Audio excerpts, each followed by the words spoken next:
Their greatest warrior was proclaimed their king. Cerita diawali dengan memperlihatkan kelompok suku penjahat yang sudah berhasil mengalahkan banyak sekali suku-suku lain, yang kebetulan saat ini mereka berhasil menangkap seseorang dari suku bernama Arkadian.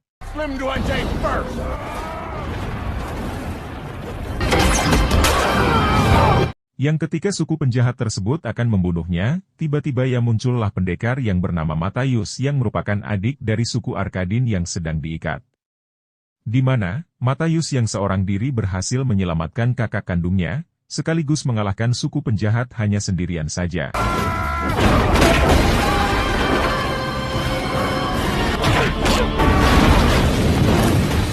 Sebelum zaman piramida, satu gerombolan mengerikan datang dari timur.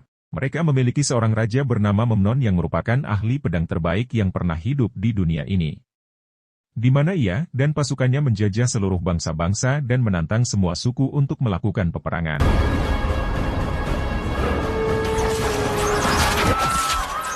Dan hasilnya selalu menang berkat seorang penyihir yang bisa meramalkan setiap hasil peperangan. Dari sekian banyak suku yang sudah bertekuk lutut, ada beberapa suku yang memilih untuk melawan dan bersembunyi. Di mana mereka saat ini tengah melakukan rapat untuk mendiskusikan strategi penyerangan. Tetapi, selama masih ada si penyihir yang selalu mendampingi Memnon dan meramalkan setiap hasil peperangan, mustahil bagi mereka untuk bisa mengalahkannya. Sehingga, satu-satunya cara untuk mereka bisa mengakhiri mimpi buruk ini adalah dengan membunuh si penyihir terlebih dahulu. Dia bernama Takmet, putra dari seorang raja yang ada di grup ini. Sempat bersitegang dengan salah satu raja dari suku lain bernama Baltazar, yang ketegangan tersebut segera berakhir sesaat setelah kemunculan 3 orang misterius yang tiada lain adalah Matayus dan 2 saudara Arkadiannya.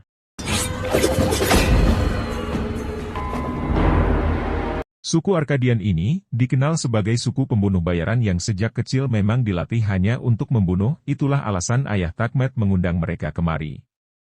Sang raja nekat memberikan sisa harta miliknya untuk membayar Matayus agar ketiganya mau mengemban sebuah misi sulit yaitu membunuh si penyihir.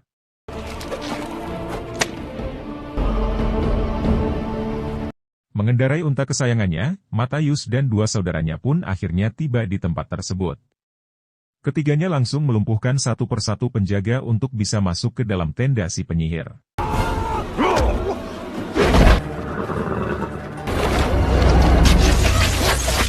Sungguh di luar dugaan, pasukan Memnon rupanya sudah siap siaga menyebut kedatangan mereka bertiga.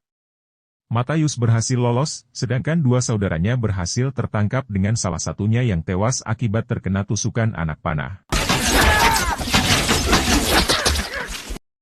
Matayus tetap fokus pada misi ini, dan berhasil masuk ke dalam tendanya si penyihir. Dan betapa terkejutnya Matayus saat baru mengetahui jika penyihir yang harus dia bunuh ternyata adalah seorang perempuan.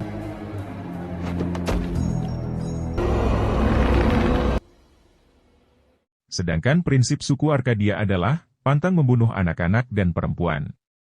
Sehingga ketika ada pasukan datang, Matayus fokus menghadapi mereka semua.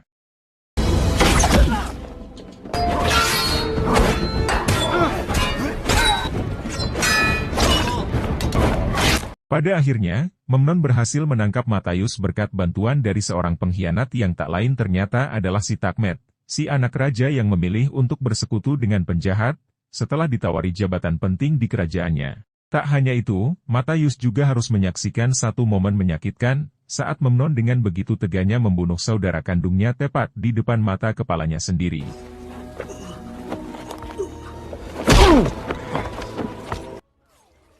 Ketika tiba-tiba ingin membunuhnya, si penyihir melarang melakukannya. Dengan alasan, dirinya baru saja mendapat penglihatan bahwa apabila Memnon atau pasukannya membunuh Matayus malam ini dengan tangan mereka sendiri, maka terjadi sebuah bencana besar yang bisa menghancurkan kerajaan ini. Sehingga Memnon menggunakan cara lain untuk dapat membunuhnya. Ternyata cara yang dimaksud adalah dengan mengubur Matayus di lokasi yang menjadi sarangnya semut api. Tak sendirian, ada seorang pencuri kuda bernama Arpin yang juga kebetulan mendapat hukuman yang sama. Sehingga setidaknya, Matayus tidak akan mati sendirian.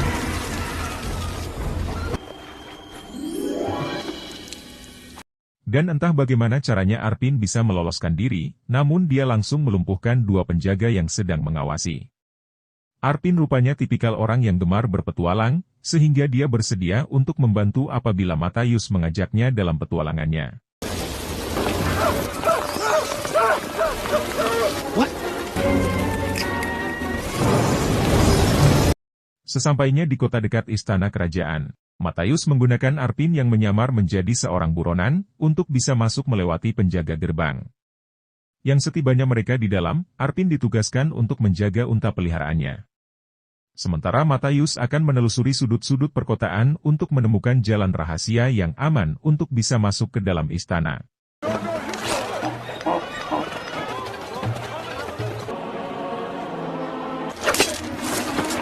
Tidak disangka, seorang bocah jalanan nekat mencuri berlian milik Matayus. Yang setelah tertangkap, justru timbullah ide untuk memanfaatkan bocah tersebut, agar mau menunjukkan jalan masuk rahasia menuju ke dalam istana. Mereka berdua tak sengaja masuk ke dalam ruangan seorang ilmuwan kerajaan, yang memiliki segudang penemuan-penemuan canggih dan aneh. Kita panggil saja beliau dengan nama Robert, yang mau menunjukkan tempat di mana berada.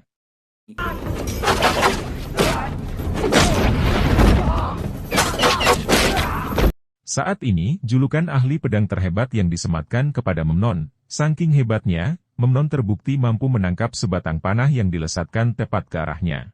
Yang ketika Matayus tinggal sedikit lagi untuk membalaskan dendam kematian saudaranya, tiba-tiba saja, muncul si bocah yang ketahuan dan dituduh sebagai pencuri.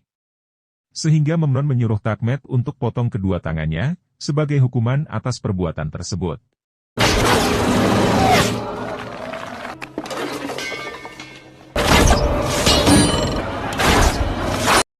Dan Matayus akhirnya ketahuan, yang membuatnya diburu oleh semua prajurit istana. Di mana, Matayus terpaksa menggunakan salah satu penemuan Robert untuk bisa lolos dari kejaran mereka semua. Matayus pun mendarat tepat di ruangan yang dipenuhi oleh para wanita yang merupakan selirnya Raja Memnon. Di mana pasukan kerajaan dengan cepat langsung tiba untuk menangkapnya. Sehingga Matayus terpaksa meloloskan diri dengan cara menjatuhkan dirinya sendiri.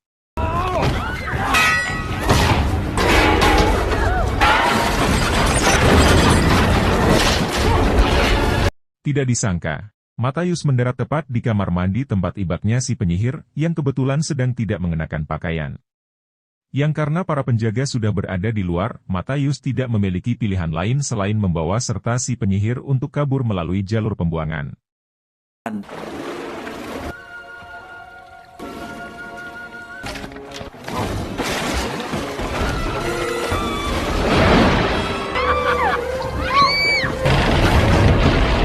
Pada akhirnya, Matayus menjadikan si penyihir sebagai tawanan yang akan menjadi jaminan untuk dapat membalaskan dendam kematian saudaranya. Sementara Memnon baru saja mendapat kabar tentang penyihirnya yang dibawa kabur. Yang jikalau sampai pasukannya tahu tentang hal ini, maka mereka akan kehilangan semangat dan kepercayaan diri untuk berperang.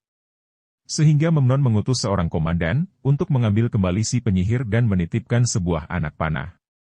Yang mana mata anak panahnya tersebut, sudah diolesi dengan racun kalajengking khusus untuk membunuh si Matayus. Singkat cerita, Matayus dan si penyihir tiba di padang pasir, tepat saat komandan dan pasukannya juga tiba di sana. Matayus yang memiliki wawasan tentang cuaca alam pun, memanfaatkan badai pasir untuk melumpuhkan mereka semua.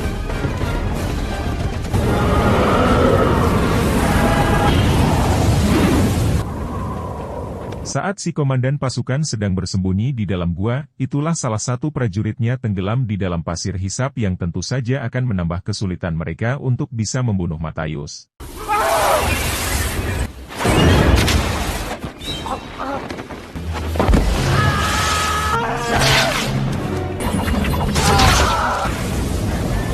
Tiba-tiba pertarungan pun dilanjutkan di tengah badai pasir, di mana Matayus berhasil melumpuhkan mereka semua.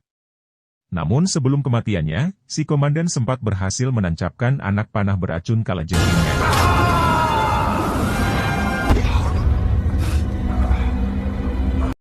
Sehingga Matayus langsung aja tidak berdaya.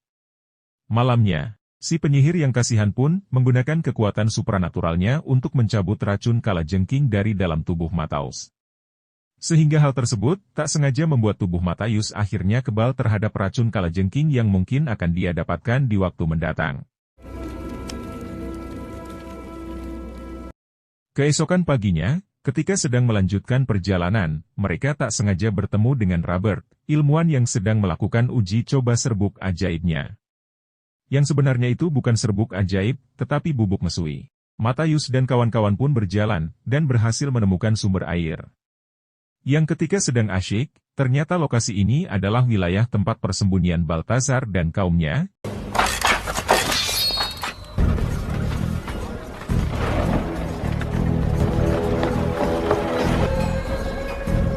di mana Baltazar memerintahkan anak buahnya untuk membunuh si penyihir. Namun, Matayus tiba-tiba maju ke depan dan menantang siapapun yang berani menjamah bahkan menyentuh si penyihir. Sehingga, hal itu cukup membuat si penyihir menjadi terkesan dan timbul cinta terhadap si Matayus. Akhirnya, Matayus dan Baltazar melakukan perkelahian.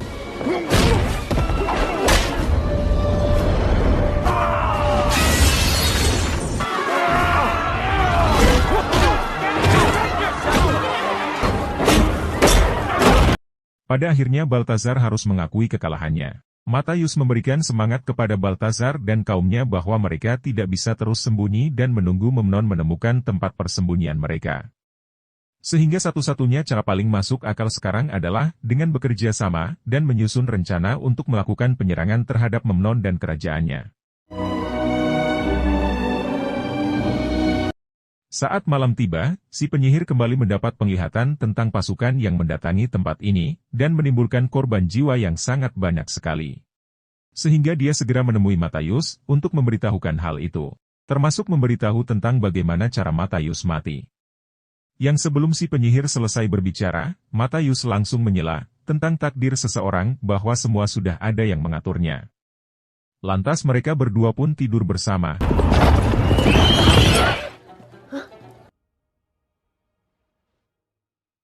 Tepat saat semua orang masih tidur, si penyihir diam-diam kembali kepada Memnon demi untuk keselamatan mereka semua. Sehingga ketika Matayus bangun, alangkah terkejutnya dia, saat si penyihir sudah tidak ada di sampingnya dan pergi begitu saja. Tak ingin membiarkan si penyihir kembali menderita bersama Memnon, Matayus nekat pergi sendirian menyusulnya. Di mana Baltazar yang melihat hal itu pun, memutuskan untuk ikut juga setelah merasa bahwa perjuangan ini bukanlah perjuangan Matayus tetapi perjuangan mereka semua. What glory will there be left for me? Bersama-sama mereka semua menerobos istana, dengan caranya masing-masing. Cara mereka berdua terbukti berhasil melumpuhkan satu persatu penjahat ke istana dengan cukup mudah.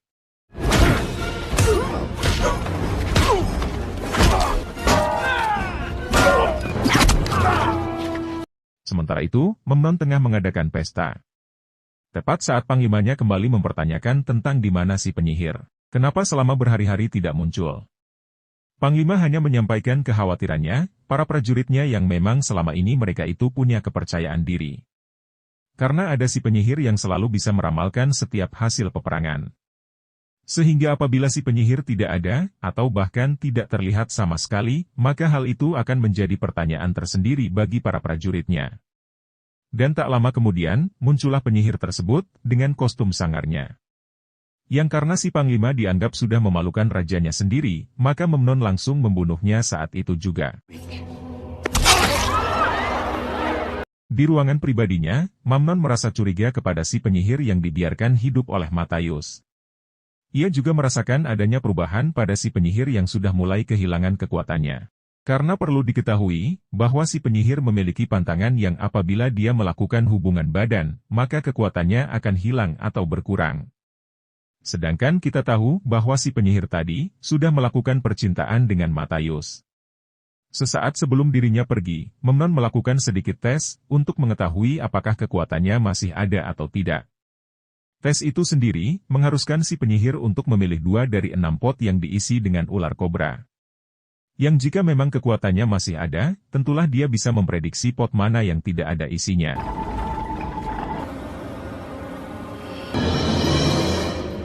Singkat cerita, si penyihir berhasil membuka pot pertama. Namun untuk pot yang kedua, si penyihir mulai menunjukkan keraguan dan ketakutan. Yang hal itu langsung bisa disadari oleh Memnon. Sehingga ketika semuanya terungkap, si penyihir langsung mengambil kobranya, tepat saat Matayus sudah berada di dalam ruangan tepat.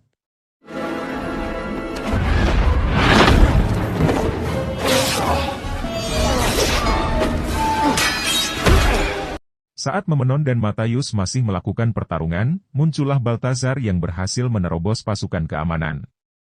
Yang di situ, Memnon mengambil kesempatan untuk menyandera si penyihir dan membawanya ke tempat lain. Sehingga Baltazar menyuruh Matayus untuk segera pergi mengejarnya. Sementara dia sendiri kembali bertemu dengan Takmit, si pengkhianat. Yang kesempatan tersebut, Baltazar manfaatkan untuk membalaskan dendam atas kematian sang raja, yang merupakan ayah dari Takmit sendiri.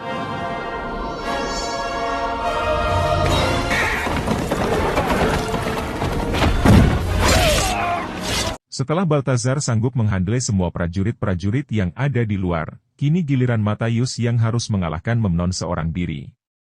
Yang karena Memnon memiliki predikat ahli pedang terhebat dalam sejarah, maka akan cukup sulit bagi Matayus untuk dapat mengalahkannya.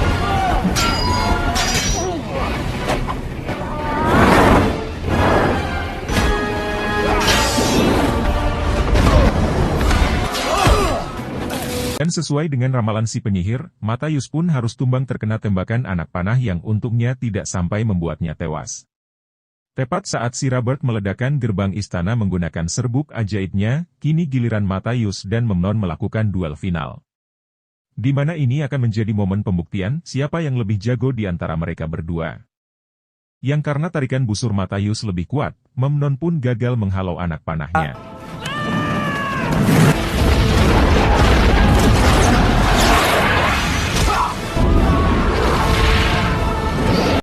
Sehingga setelah semua berakhir, Matayus dinobatkan sebagai raja baru, dengan si penyihir sebagai permaisurinya. Sedangkan Baltazar sempat ditawari untuk menjadi panglima perang, tetapi karena Baltazar masih suka foya-foya dengan teman-temannya, dia pun menolak tawaran tersebut dan memilih untuk melanjutkan kepemimpinannya.